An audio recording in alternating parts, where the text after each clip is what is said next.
الحمد لله وكفى وسلام على عباده الذين اصطفى أما بعد فأعوذ بالله من الشيطان الرجيم بسم الله الرحمن الرحيم لقد كان لكم في رسول الله أسوة حسنة وقال النبي صلى الله عليه وسلم اللهم اهدي أبي هريرة رضي الله تعالى عنه أو كما قال عليه الصلاة والسلام۔ محترم صدر جلسہ، جناب سامعین اور تعلیمی زندگی کے ہم سفر، آج میری تقریر کا عنوان شان مصطفیٰ صلی اللہ علیہ وسلم ہے۔ انشاءاللہ کوشش کروں گا کہ آپ حضرات کے سامنے حضور صلی اللہ علیہ وسلم کی سیرت طیبہ پر اپنی معروضات پیش کروں۔ بے مثال سیرت۔ میرے دوستو، حضور صلی اللہ علیہ وسلم کی سیرت ایک اٹھتا ہوا سمندر ہے۔ آپ کی سیرت کا حق تو کوئی بھی ادا نہیں کر سکتا۔ کسی انسان میں یہ قوت نہیں کہ وہ کہے کہ میں نے حضور صلی اللہ علیہ وسلم کی سیرت کا حق ادا کر دیا۔ ایک آدمی نے علامہ بشری سے کہا، اگر آپ سیرت بیان کرنے کا حق ادا نہیں کر سکتے تو سیرت بیان کرنے کی کیا ضرورت ہے؟ علامہ بشری نے کہا، ہماری مثال مصر کی اس بڑھیا کی ہے جو یوسف کو خریدنے کے لیے روئی کی ایک گٹھری لے کر آئی تھی، اور کسی نے کہا تھا اماں تیری اس گٹھری سے بھی یوسف خریدا جائے گا؟ تو کہنے لگی بات یوسف کو خریدنے کی نہیں، اصل میں بات یہ ہے کہ کل قیامت کے دن خدا تعالیٰ پوچھے گا کہ یوسف کا خریدار کون کون تھا، تو میرا بھی نام آ جائے گا۔ قرآن بولتا ہے وَرَفَعْنَا لَكَ ذِكْرَكَ، ہم نے آپ کے ذکر کو بلند کر دیا۔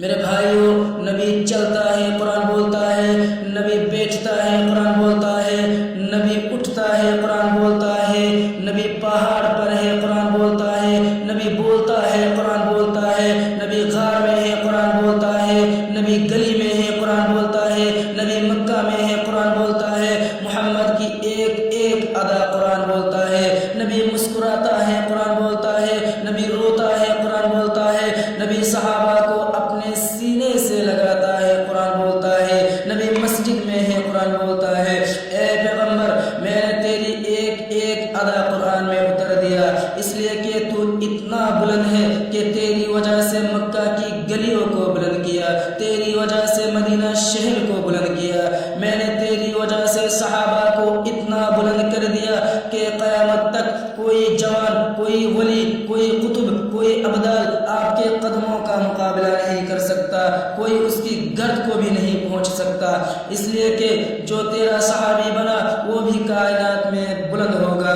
ہمارا نبی نبیوں کا نبی، اللہ تعالیٰ نے اور انبیاء بھی دنیا میں بھیجے، کوئی نبی بستی کے لیے، کوئی شہر کے لیے، کوئی قوم کے لیے، کوئی علاقے کے لیے، کوئی ایک ایک ملک کے لیے، کوئی موضوع کے لیے، لیکن ہمارے پیغمبر صلی اللہ علیہ وسلم کو دیکھو، ہمارا نبی آسمانوں کا نبی، زمینوں کا نبی، شمس و قمر کا نبی، شجر و حجر کا نبی، ساری کائنات کا نبی، تحت الثرى کا نبی، عرش معلیٰ کا نبی، اور ہمارا نبی تمام نبیوں کا نبی۔ قرآن کہتا ہے وَرَفَعْنَا لَكَ ذِكْرَكَ، ہم نے تیرا ذکر اور تیری شان کو اونچا کر دیا۔ شان مصطفیٰ، موسیٰ علیہ السلام نے لاٹھی پتھر پر ماری، پانی کے بارے چشمے نکل آئے۔ قرآن کہتا ہے فَانْفَجَرَتْ مِنْهُ اثْنَتَا عَشَرَةَ عَيْنًا قَدْ عَلِمَ كُلُّ أُنَاسٍ مَّشْرَبَهُمْ، کہ موسیٰ نے لاٹھی ماری، پانی کے چشمے پہاڑ سے نکل آئے۔ دنیا حیران ہو گئی کہ پہاڑ سے پانی کے چشمے نکل آئے۔ میرے دوستو، پہاڑ سے پانی کا نکلنا قرین و قیاس نہیں، عقل کے خلاف نہیں۔ پانی کے چشمے زمین سے ہی نکلتے ہیں، پانی کے چشمے تو پہاڑ ہی سے نکلتے ہیں۔ پانی کے چشمے کا پہاڑ سے نکلنے میں جتنا بڑا کمال ہے، اس سے بھی بڑا کمال حضور صلی اللہ علیہ وسلم نے دنیا کو دکھا دیا کہ نبی حدیبیہ کے موقع پر موجود ہے۔ صحابہ نے بتایا کہ یا رسول اللہ پانی ختم ہو گیا، تو حضور صلی اللہ علیہ وسلم نے فرمایا پانی کا ایک پیالہ لاؤ۔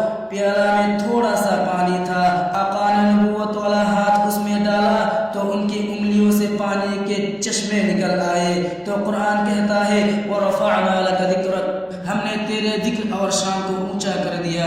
دعا کی قبولیت۔ حضور صلی اللہ علیہ وسلم کے پاس حضرت ابو ہریرہ آئے اور فرمایا یا رسول اللہ میری ماں کے لیے دعا کرے۔ حضور صلی اللہ علیہ وسلم نے نبوت والا ہاتھ اٹھایا اور فرمایا اللہم اہدی ام ابی ہریرہ، اے اللہ ابو ہریرہ کی ماں کو ہدایت عطا فرما۔ یہ دعا کرتے ہی ابو ہریرہ اٹھے اور گھر کی طرف بھاگے جا رہے تھے۔ کسی نے بازو پکڑ لیا اور پوچھا اے ابو ہریرہ کہاں جا رہے ہو؟